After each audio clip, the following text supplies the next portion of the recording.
Bonjour et bienvenue à la troisième partie de la capsule commentaires généraux. Donc, ça concerne un peu plus les rapports de laboratoire, quelques informations plus générales pour l'ensemble des rapports. Donc, pour ce qui est des informations concernant les réactifs, le standard et le contrôle, on vous demande de nommer en tout temps le numéro de l'eau et la date d'expiration.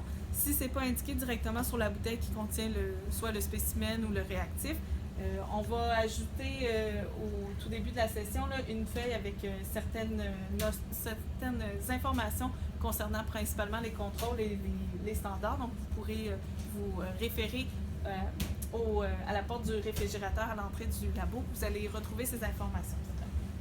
Ensuite, si dans vos rapports, dans les interprétations, vous avez une envolée littéraire et vous manquez de place, donc n'hésitez pas à ajouter des feuilles supplémentaires à votre rapport de laboratoire. Il n'y a pas de problème, là on va les corriger et on va prendre le temps de les lire. On n'est pas strict sur le nombre de lignes à corriger. Ensuite, pour ce qui est des interprétations cliniques, les valeurs de référence que vous allez utiliser, ce sont celles qu'on retrouve dans les cahiers de théorie. Donc, celles qu'on retrouve dans le cahier de biochimie métabolique et contrôle de qualité pour certaines analyses et dans le cahier de biochimie clinique 1 pour les autres analyses.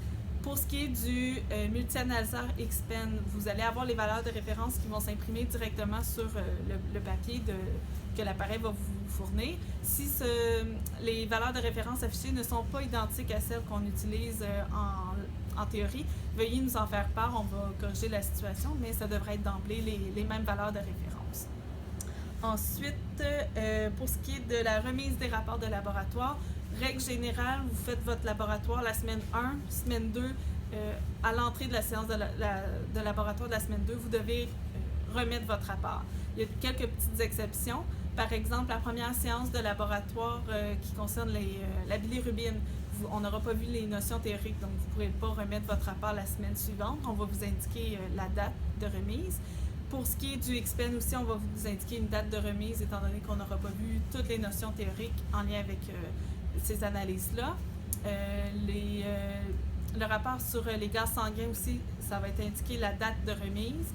Et une autre exception, mais là c'est plutôt à l'inverse, c'est les urines. Donc au lieu de remettre le rapport la semaine suivante, vous le remettez séance tenante. Donc vous n'avez pas nécessairement d'interprétation à faire très détaillée. C'est vos observations que vous allez noter, donc vous n'avez pas besoin de le remettre à la semaine suivante.